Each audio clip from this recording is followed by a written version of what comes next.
From the beginning of human progress, our intellect has played a vital role in shaping our world. It grew stronger through questions, why, what, and how, and led to discoveries that changed our lives. This ability to think, to reason, to solve problems, and to build systems gave birth to philosophy, mathematics, and science. With it, we developed tools, machines, and ideas that transformed how we live. We must respect and value this gift from nature. But we must also ask, does this very intellect, which has brought us so far in the outer world, also limit us when it comes to truly experiencing life? Our knowledge is limited by our five senses. Each sense only gives a partial view of reality, and so, the understanding that comes from them is also partial. Then our intellect works through memory and comparison. It picks from past experiences and uses them to make sense of the present through permutations and combinations. It is always trying to sort, label, and understand things by using what it already knows. In doing so, it creates more knowledge and more structure. But no matter how much it gathers, it never seems to know or experience life deeply. The knowledge it creates is built from fragments, never the whole. It's like trying to understand a forest by collecting different leaves. You may collect thousands of them, but you still miss the forest. True understanding and knowing of life cannot come from piling up more facts or arranging ideas like a puzzle to be solved. We may have great ideas about life, but not life itself. We begin to live entirely through our minds. We analyze, label, judge, and plan everything. We become so caught up in thinking that we forget to observe and experience life as it is in the here and now. Intellect becomes our identity. We cherish our logic, our views, and our knowledge, and in doing so, we become attached to them. We start believing that our thoughts are who we are, and with that, we unknowingly limit ourselves. The more we identify with the contents of our minds, the more we become trapped in our own mental structures. This over-reliance on intellect creates an imbalance and a distorted view of life. When this happens, we are no longer open to the dynamism of life. We respond to the present not with openness and freshness, but with the filters of memory, preconceived notions, ideas, opinions, and beliefs.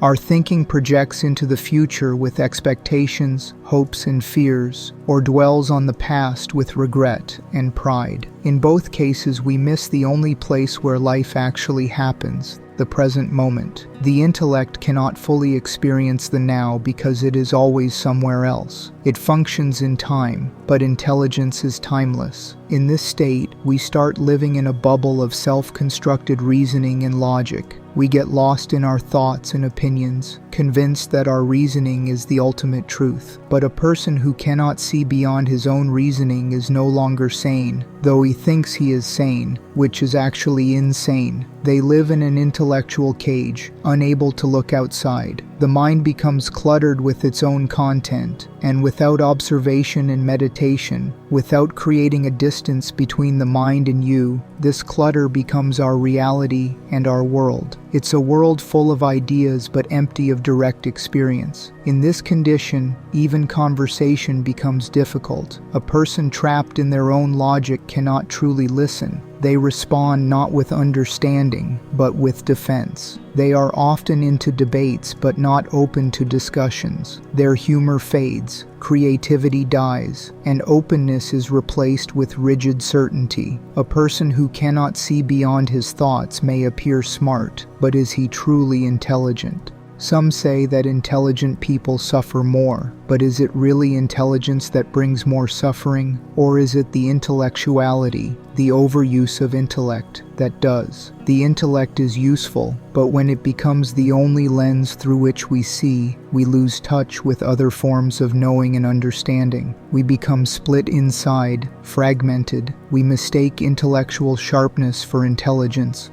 But true intelligence is something else entirely, is it not? It is not built on memory or knowledge. It doesn't come from effort or thinking harder. It appears when the mind becomes still, when you are fully present without trying to control or judge anything. It arises in the stillness of full attention, full involvement and meditation in life. In that silence there is no past, no future, just clarity.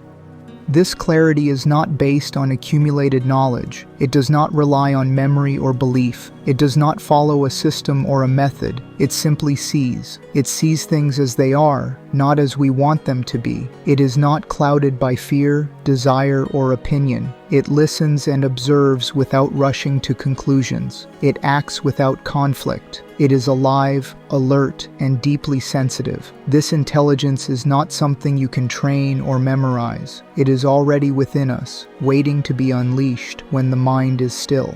Such intelligence works like a mirror. It reflects and experiences life without distortion. It does not filter the present through the lens of the past. It does not judge or resist. It consciously responds with calm and care. It sees a problem clearly and responds without confusion or fear. Because it is whole and undivided, its actions are balanced and grounded in present reality. It does not come from effort, but from attention. When we are fully present, this intelligence begins to guide us in life. It shows us what is needed without struggle. Living with this intelligence brings a different kind of clarity in life. It grounds us in the middle of change. It helps us move through challenges without getting carried away by personal opinions and emotions. It deepens our relationships, not by control, but by presence. It opens up space for a real understanding of life. When we live this way, each moment becomes deep and meaningful, not because of what we know, but because of how we see. We begin to know and experience life in a very holistic way.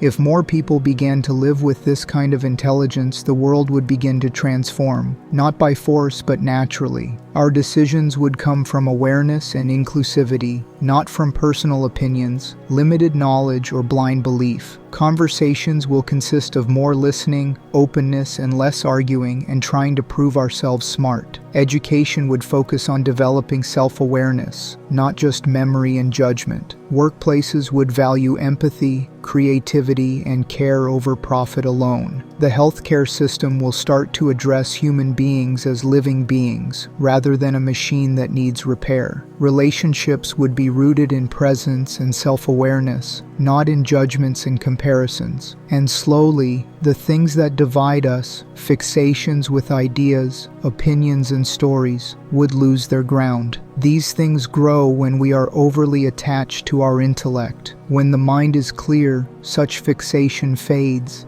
A society built on this clarity would be more balanced, more human, more alive, and more celebratory. People would respond to each other with attention and openness. Actions would be thoughtful, not automatically done as a formality. Leadership would come from responsibility and self-awareness, not ambition and short-sightedness. And life itself would be seen not as a problem to solve, but as something to be lived fully. A society built on such presence would be more peaceful, more fair, and more human. It would not need strict rules or fear to function, because clarity itself becomes the guide. We need to remember that intelligence is not in how fast we think or how much we know. It is in how clearly we see, and this clarity comes when we stop being solely driven by intellect and thought. It comes in silence, in watching, in listening, in being fully present. That is where our true intelligence lives, not in the pages of a book or the theories of the mind, but in the stillness of mind where life reveals itself without distortion or through a keyhole of intellect. Let us not lose ourselves in the endless maze of our ideas. Let us not get trapped in the cleverness of thought. There is a place beyond all this, a place of direct knowing and perception, of calm seeing, of living with awareness. This is not something far away. It is here,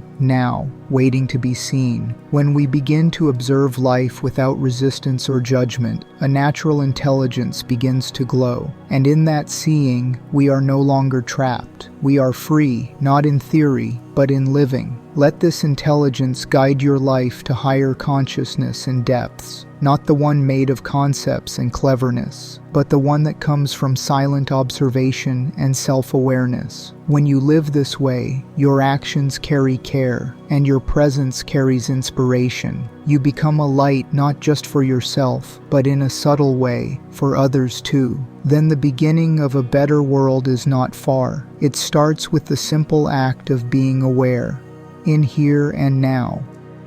And tonight, as you go to sleep, gently tell your mind to rest, its thoughts, its ideas, its concepts, its opinions, its beliefs. Let it know that it's not needed for deep sleep.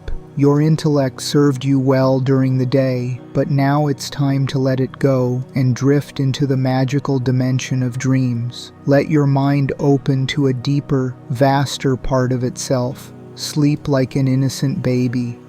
Have you ever watched adults sleeping? How simple, how innocent they seem when their intellect is quiet. Let's be that.